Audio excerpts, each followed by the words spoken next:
번외, 동백, 츠바키. 동백은 꽃이 모가지째 떨어진다. 아름다움과 죽음은 한 단어다. 배가 고팠다. 그게 처음 기억이다. 다른 것은 없다. 어머니 얼굴도 아버지 목소리도 이름을 불러준 사람도 없었다. 배가 고팠다. 그것뿐이었다. 마을에는 아이들이 많았다. 전부 고아였다. 전부 배가 고팠다. 밤마다 마루 밑에서 뒹굴며 잤다. 겨울에는 서로 붙어서 잤다. 따뜻해서가 아니다. 덜 추워서다. 이름이 없었다. 어른들은 번호로 불렀다. 나는 넷이었다. 하나가 죽으면 번호가 빠졌다. 옆에서 자던 셋이 아침에 일어나지 않았다. 그날 밥이 한 그릇 남았다. 나는 그 밥을 먹었다. 어른들이 가르쳐 준 것은 세 가지였다. 숨는 법, 달리는 법, 죽이는 법. 읽는 법은 가르쳐 주지 않았다. 셈하는 법도, 말하는 법도 필요 없다고 했다. 짐승에게는 필요 없다고. 맞는 말이었다. 나는 짐승이었다. 배가 고프면 먹었다. 졸리면 잤다. 따뜻한 것이 있으면 붙었다. 그게 사람이든 짐승이든 상관없었다. 원하면 가져갔다. 가져가면 안 되는 이유를 아무도 가르쳐 주지 않았다. 10살이 되던 해 시험이 있었다. 산에 풀어놓았다. 12명을 사흘 뒤에 내려온 아이만 밥을 먹을 수 있었다. 산에는 먹을 것이 없었다. 물은 있었다. 벌레도 있었다. 벌레는 씹으면 쓴맛이 났다. 둘째 날 밤 5이 덤볐다. 나보다 컸다. 나보다 많았다. 하지만 나보다 배가 고프지는 않았다. 사흘 뒤 산에서 내려온 것은 넷이었다. 나는 그중 하나였다. 상처가 7군데 있었다. 아무도 치료해주지 않았다. 그날 밥은 더 맛있었다. 15이 되었을 때 처음으로 이름을 받았다. 츠바키. 어른이 말했다. 동백이라는 뜻이라고 했다. 왜 그 이름인지는 말해주지 않았다. 나중에 다른 아이가 알려주었다. 동백은 꽃이 통째로 떨어져. 시들지 않아. 그냥 모가지가 뚝. 그게 좋은 건지 나쁜 건지 몰랐다. 다만 이름이 생겼다는 것은 알았다. 번호보다는 나았다. 임무를 받기 시작했다. 대부분 간단했다. 들어가서 죽이고 나온다. 가끔은 훔치기만 하면 되는 날도 있었다. 어느 쪽이든 상관없었다. 끝나면 밥을 먹었다. 임무 중에 강한 남자를 만났다. 표적의 호의였다.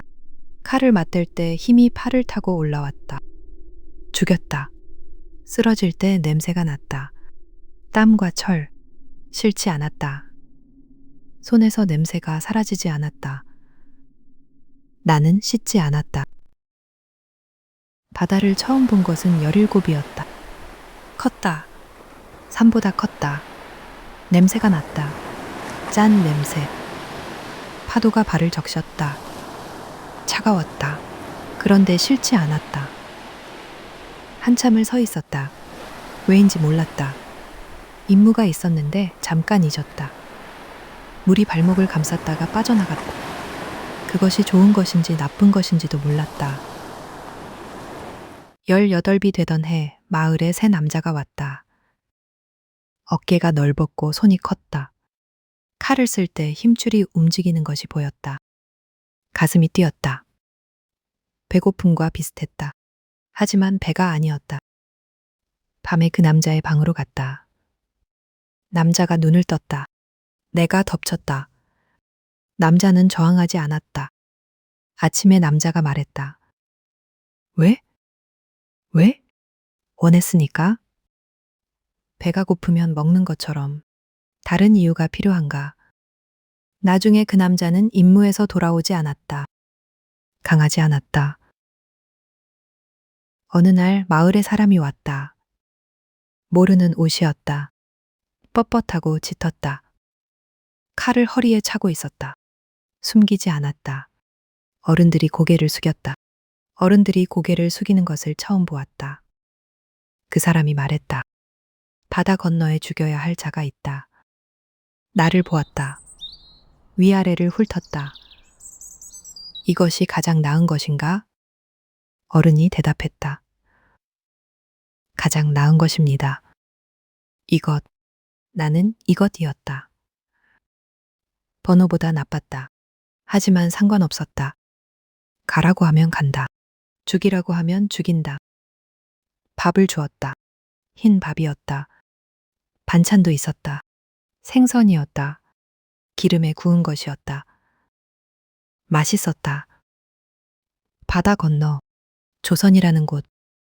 거기에 죽여야 할 선비가 한 명 있다고 했다. 호위가 한 명 있다고도 했다. 거인이라고. 32를 혼자 쓰러뜨렸다고. 가슴이 뛰었다. 배고픔과 비슷한 것이었다. 배 위에서 바다를 보았다. 17에 처음 본 그 바다였다. 달이 떠 있었다. 물 위에 달이 하나 더 있었다. 2개의 달. 하나는 진짜, 하나는 물이 만든 것. 나는 물이 만든 쪽이 더 좋았다. 흔들리고 있었으니까. 가만히 있는 것보다 흔들리는 것이 진짜 같았다. 조선. 처음 밟은 흙은 고카의 흙과 달랐다. 부드러웠다. 냄새도 달랐다. 나무 냄새, 흙 냄새, 모르는 풀 냄새. 싫지 않았다. 선비가 어디 있는지는 알고 있었다. 죽이면 끝이었다. 하지만 그 전에 배가 너무 고팠다. 문피아에서 전체 무료 연재 중입니다. 미래에서 온 자, 천하를 삼키다로 검색하세요.